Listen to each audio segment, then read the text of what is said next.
On va maintenant passer à la mode. Bonjour Johanna Rosenbourmas, bienvenue. Vous êtes venue accompagner aujourd'hui. Bonjour Gershon Bram, bienvenue. Bonjour. Alors vous êtes un des designers pionniers ici en Israël. Votre spécialité à vous, c'est ce qu'on appelle le déstructuré, l'asymétrique. C'est votre coup de cœur aujourd'hui, Johanna. Expliquez-nous pourquoi. Moi, j'aime beaucoup ce que fait Gershon. D'abord, ça fait des années qu'il fait ça et c'est vrai que je le suis depuis longtemps. Et j'aime en fait la différence. Et la différence, c'est que chez Gershon Bram, on va s'habiller de façon plus démarquée que les autres. Oui. Alors, c'est vrai que l'histoire de la mode et l'histoire de France, elles sont intimement liées. Mais vous, votre histoire et celle de la France, vous la connaissez puisque vous avez très bien connu Ted Lapidus. Oui. Racontez-nous cette histoire. Non, j'arrivais en France après la guerre des 6 jours, il y a pas mal des années déjà. Et j'ai fait mes études, juste en la révolution des étudiants là-bas. J'ai commencé mes études à l'école ESMOD à Paris. À la dernière année, au début, je travaillais comme on dit ça, en oral. Styliste. J'ai appris de ça la nuit pour faire mes études là-bas. Après, je travaillais à l'ambassade d'Israël à Paris comme gardien, comme à la sécurité, la nuit. Et là-bas, j'ai connu des gens au service de ça qu'on m'a aidé à entrer, faire les stages dans la maison de Ted Lapidus. Dans ce monde fermé de la mode. Dans cette époque-là, c'était très à la mode. Oui. On avait pas mal de 3 fois qu'on a dû passer à l'Élysée. Autant de... Parce que Madame Claude Pompidou, elle était habillée toujours par Ted Lapidus. Et voilà, et ça a commencé comme ça. Après, Alors, j'arrive en avant de Israël. parler de votre inspiration à vous, vous avez aussi participé grandement à la collection du Club Med. Ah oui, et comme j'ai rentré en Israël, j'ai commencé à travailler ici comme designer. Après, le Club Med, ils sont cherchés quelqu'un sur place parce qu'il y avait les 2 villages qui ont été très importants pour eux. C'était Arziv et Eilat. Et je sais pas, et j'étais trouvé par Sylvie Trigano là-bas et qu'on m'a donné les premiers pas pour faire mes affaires à moi.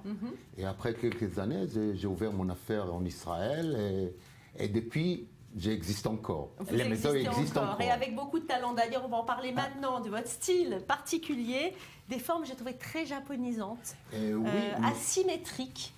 Comment elle vous vient, cette inspiration ? Et d'abord, pour moi, ça vient de l'achèvement de la terre. Moi, j'adore faire les choses où je suis. Et pour moi, la mer et les déserts, ça me donnait toujours l'inspiration des mouvements, des changements. C'est jamais la même chose. Une vague à l'autre, il n'est jamais la même vague. Et comme il y a des vents dans les déserts, c'est jamais la même sable qui passe sur le visage aux gens. Et c'est ça qui vous a inspiré. En tout cas, on a l'impression, Johanna, que ce que fait Gershon, c'est vraiment très confort. C'est ça qui vous a plu ? Alors, effectivement, aujourd'hui, je pense que la femme active court dans tous les sens, toute la journée, comme nous, comme vous tous à la maison. Donc, c'est vrai qu'on recherche le confort, mais pas que. Et chez Gershon, on va retrouver et le confort et la féminité. Mais c'est pour quel style de femme, justement ? Écoutez, c'est vraiment la femme de tous les jours, quelqu'un qui s'affirme, quelqu'un qui a envie de se démarquer, une femme qui va tout simplement avoir une vie active. Vous l'imaginez comment, vous, la femme qui porterait vos vêtements ? D'abord, elle doit être une femme indépendante. Elle n'a pas besoin, elle sait qu'est-ce qu'elle veut. Et il y a beaucoup de femmes qui viennent chez moi qui sont un petit peu à côté bohémienne, on dit. Oui,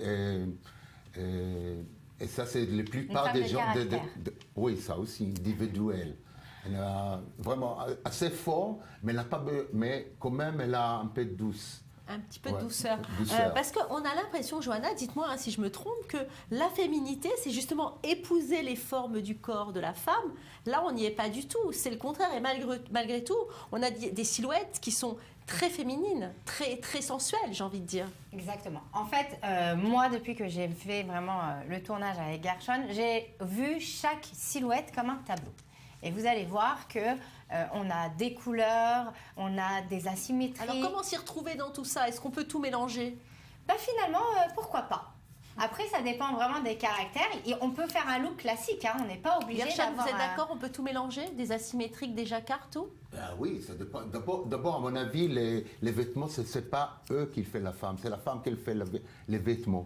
Si une femme, elle peut pas porte bien les vêtements, ça ne donne rien du tout les faire. Oui. Donc il faut se sentir bien dans son corps et bien dans sa tête Il faut assumer. pour bien porter ses vêtements. Ouais. Bon, voilà, c'est bien entendre, ça c'est sûr.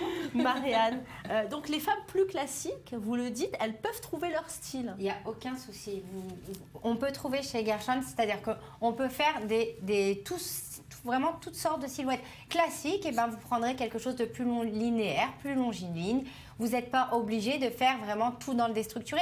Après, vous allez avoir des formes qui vont s'emboîter, vous allez avoir des pièces qui vont se marier, même si ce n'est pas les mêmes volumes. Les matières, vous vouliez en parler, elles sont spéciales, vos matières. Parce que je commence avec les matières naturelles. Comme les pays, c'est un peu naturel. Je travaille beaucoup sur les cotons, sur les lins, et en hiver sur les wool. On dit wool La laine. La laine, ouais. C'est bientôt la Fashion Week, vous y participez? J'espère bien cette année, parce que cette année-là, on a commencé, mais on a arrêté au milieu, parce qu'on avait énormément de travail. Comme on a ouvert pas mal de showrooms en Europe, en Amérique, alors ça nous cassait un peu le travail là. Merci beaucoup Gershon Bribe d'être venu nous voir aujourd'hui. C'est un plaisir de vous recevoir. Merci Johanna, merci Marianne. C'est fini pour aujourd'hui. Vous regardez I24 News. Merci à vous, chers téléspectateurs, de votre fidélité à nos programmes. Rendez-vous demain 13h pour une nouvelle édition en direct. Surtout ne changez pas de chaîne, vous êtes au bon endroit. Vous regardez I24 News ce soir 19h Paris Jaffa, 20h le journal de Jean-Charles Banoun. À demain.